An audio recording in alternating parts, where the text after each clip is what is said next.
Bonjour et bienvenue sur la chaîne du Culte du Dé. Aujourd'hui un petit numéro de figurinistique pour vous faire un topo de tout ce que j'ai peint pendant le mois de mai. Et donc vous aussi vous motivez, n'hésitez pas sous la vidéo à mettre dans les commentaires ce que vous projetez de faire pour le mois de juin. Donc je vais vous montrer ces figurines là, j'en ai fait 30, j'ai réussi à en faire une par jour. Je vais vous montrer le contenu de cette petite boîte, c'est un starter pour le nouveau jeu d'escarmouche anglais, The Drowned Earth, la Terre noyée, post-apocalyptique, très très sympa, il y a des créatures anthropomorphes, des lézards, des gorilles, je vais vous montrer tout ça, c'est des figurines en métal à monter, donc c'est aussi pour ça que je vais vous les montrer, pour que vous ne soyez pas déçus si vous achetez la boîte et que vous pensez trouver des monoblocs. Je vais vous parler un petit peu des Kickstarter en cours. Voilà, donc c'est parti. La dernière fois, j'avais dit, ouais, j'ai fait 14 figurines en un mois, c'est super, c'est une tous les 2 jours. En regardant les dates, c'était pendant 2 mois, donc j'avais fait une figurine tous les 4 jours. Et vu le stock que j'ai, j'en ai jusqu'à ma mort. Donc, je me suis dit, il faut faire un petit coup punchy, là. Donc j'ai fait des séries, en fait, tout simplement, pour que ça aille un peu plus vite. Et j'ai réussi à en faire 30 dans le mois. Donc ça, c'est plutôt cool. Mythic Battle. Alors, une petite troupe de myrmidons. Voilà, donc schéma de couleur que j'ai pompé sur le blog Salaise Miniature, je crois. Et puis sur Instagram, donc très simple, tout ce qui est tissu, et puis fourrure du casque en bleu. Ça va bien avec le jaune doré de l'armure et du bouclier. Et puis le cuir en marron. Donc ça, c'est efficace, et c'est fait surtout. Le sanglier, donc le gros monstre, le sanglier qui crache de la bave. Pareil, j'ai regardé un petit peu sur Google comment les gens l'avaient peint. Et puis des vrais phacochères, en fait, des vrais sangliers. J'ai décidé de faire un visage, une gueule couleur peau pour que ça ressorte un peu plus. Et je trouve que c'est assez réussi, parce qu'il est beaucoup plus menaçant comme ça. Très chouette figurine, assez simple à peindre au final. Et puis j'ai fait un petit lavis rouge pour toute la peau qui est un peu dissimulée, qui est un peu dans la partie basse de la figurine, pour encore accentuer le côté lumineux de la gueule.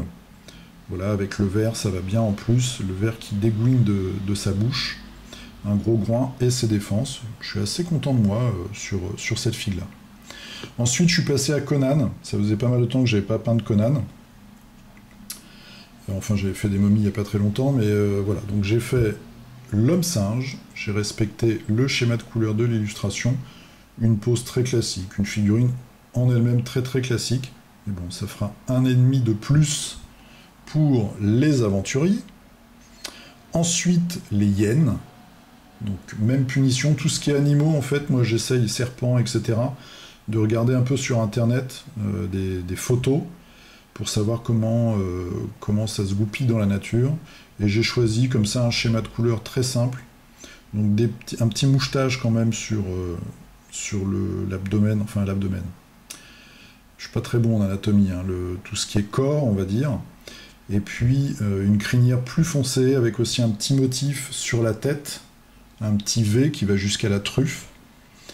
Donc voilà, ça en fait 5. Assez rapide. Mais mine de rien, même en faisant des séries rapides, j'ai calculé, je mets quand même à peu près 20 minutes par figue. Ce qui est cohérent, vu que c'est à peu près le temps que je peins par jour. Je me donne une petite demi-heure par jour en rentrant du boulot pour peindre en général. Bon, sauf évidemment quand je vais m'enivrer. Mais ça réussit quand même à faire monter un peu le compteur. Les momies, il me restait juste les momies de la boîte de base. Donc là, très simple, sous couche blanche, du jaune un peu dégueu pour faire la peau. J'avais fait les autres en très foncé, là j'ai décidé de changer et de faire des séries très claires. Et puis du métal, de la rouille, quelques petites couleurs de diamant, enfin pas de diamant mais d'émeraude et de rubis, je pense, pour les quelques bijoux qu'il leur reste, du lavis, et puis après un petit peu de fini brillant sur les pierres, justement pour que ça rentre bien, en alternant de figurine en figurine, pour que tout soit pas complètement pareil. Après, l'avantage de ces figues, c'est qu'elles sont vraiment très bien sculptées, je trouve, et du coup, avec des techniques un peu de voleur, on arrive à avoir un très beau rendu. Et puis sur la table, ça fait un effet de masse, et puis c'est assez efficace. Voilà, je suis assez content. Et enfin, les tentacules, donc qui sont pas les plus belles figurines du monde, hein.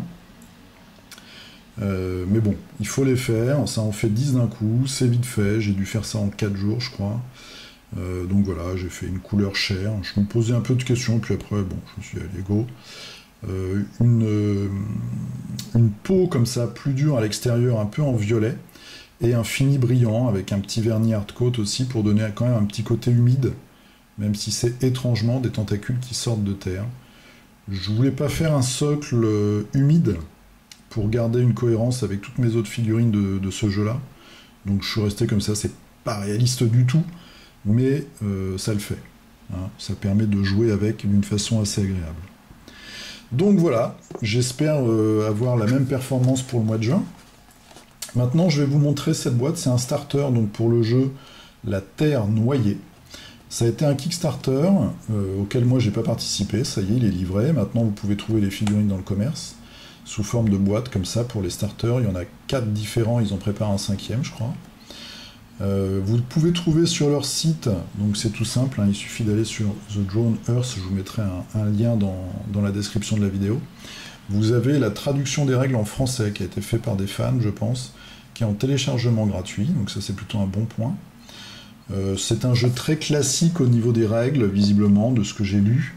Vous avez à chaque fois des cartes pour les personnages, donc du post-apocalyptique, où le thème c'est vraiment la jungle, et où on va avoir des compétences comme c'est inondé évidemment, de nage, d'escalade, etc., qui sont assez marquées, donc c'est pour ça aussi qu'on a des gorilles ou des lézards anthropomorphes.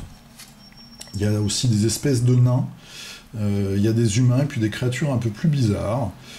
Il y a quelques grosses figurines, c'est-à-dire les leaders de factions, vous pouvez aussi les acheter en version montée. Donc elle est sur une espèce de vélociraptor, un raptor. Et puis vous avez un mafieux qui est sur une menthe religieuse géante. Vraiment, les figurines sont vraiment sympas. Voilà, donc des petites cartes très classiques, hein, les caractéristiques, les points de vie, derrière quelques compétences qui changent par personnage. Des petites cartes d'upgrade pour les leaders. Voilà, donc moi je trouvais que c'était un jeu assez charismatique, assez sympa. Maintenant je vais vous montrer les figurines, pour pas que vous soyez surpris. Donc c'est vraiment des figurines en métal à monter. Donc par exemple la leader qui est une archère. Vous voyez, donc ça arrive comme ça. Très belle figue. Hein. Il y a quelques lignes de moulage, mais sinon la qualité est au rendez-vous. Le seul hic pour les non-figurinistes avertis, aguerris on va dire plutôt, bah, c'est que c'est vraiment, il y a beaucoup de petites parties comme ça qu'il va falloir percer contre percer pour monter les figues. En même temps, c'est un jeu où par faction vous avez 5 figurines, donc on peut se permettre de prendre du temps pour faire de belles figurines. Donc ça c'est l'humaine. Ensuite on a l'homme lézard. Alors je vais vous montrer. Voilà. Sur les boîtes vous avez les rendus 3D. Donc l'homme lézard qui est très très sympa. Donc ça c'est son corps, il a un gros flingue. Voilà, donc il y a beaucoup de détails.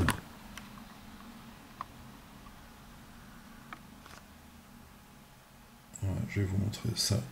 Comme ça brille un métal. J'espère pouvoir bientôt les peindre, peut-être en 2024. Ça, c'est la tête. Alors, la tête, on va faire le point pour la tête quand même. Hein, hop. Il veut pas, il est timide. Voilà, donc c'est quand même de la très belle sculpture. Ils ont aussi quelques boîtes de petits dinosaures qui permettent de faire des personnages non joueurs en fait, qui vont vous courir après, comme ça, qui vont handicaper un peu tout le monde. La queue. Et enfin, le gros gorille. Donc des belles figues, mais il faut travailler un peu dessus.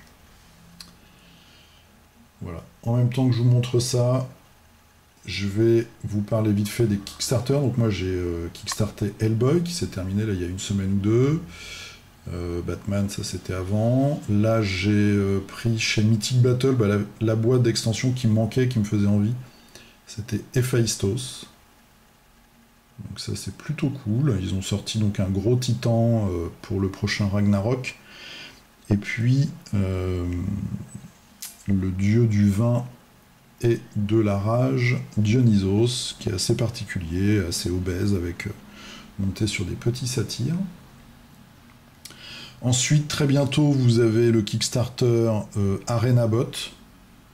J'ai eu Mohand sur Facebook qui m'a dit qu'il m'a envoyé un prototype. Donc si je le reçois, bah, je vous ferai une petite démo. Mais vous pouvez déjà trouver, par exemple, chez les dingues de jeux, des démos. C'est un jeu assez simple qui s'adresse aussi aux enfants. Voilà, le truc, c'est des petits gamins qui dirigent des robots dans une arène, en fait, pour prendre le contrôle de petits terminaux. Et puis on a aussi le prochain Mythic Games, donc Salomon Kane, un jeu visiblement très narratif. Donc voilà. Moi dans tout ça, je vais me concentrer, enfin je me suis déjà concentré sur Mythic Battle, prendre ce qui me manquait, et puis après j'ai tellement de trucs à peindre que je pense m'arrêter là. Voilà, donc c'était un petit numéro très rapide. J'espère, donc n'hésitez pas à me dire un petit peu ce que vous avez peint pendant le mois et ce que vous allez essayer de peindre dans le mois qui vient. N'hésitez pas non plus à me rejoindre sur Instagram. Je mets les photos. Ah oui. Où est mon téléphone? Je voulais vous montrer. J'ai peint aussi une autre figurine pour un ami. C'était la dernière de Gloomhaven. Donc j'ai enfin fini ce projet, ça me fait plaisir. Mais je suis rendu. Donc voilà, ça c'est la Spellweaver. C'est une figurine assez agréable à peindre d'ailleurs. Contrairement à quelques autres de cette gamme, en tout cas, ça c'est fini. Je fais une bonne quinzaine de figues et comme ça ils peuvent jouer toute l'équipe avec des figurines peintes, c'est quand même plus agréable. Je vous dis à très bientôt donc pour la série des conseils du culte où je vais vous parler des règles, après du modélisme et des différents univers. Vous voyez, moi j'aime bien les jeux un petit peu zarbi, même si j'y joue pas, mais ne serait-ce que pour les filles comme celui-ci, donc la Terre Noyée. Je vous dis à très bientôt, et puis je vais aussi reprendre la campagne depuis le temps que je le dis sur Horreur à Arkham, le jeu de cartes. J'ai refait un peu le deuxième scénario, donc je vais continuer ça. Je trouve que vraiment ce jeu est excellent. Voilà, donc j'espère faire encore 30 figurines au mois de juin. Je vous dis à très bientôt, peignez bien, jouez bien, prenez soin de vous, à plus, salut!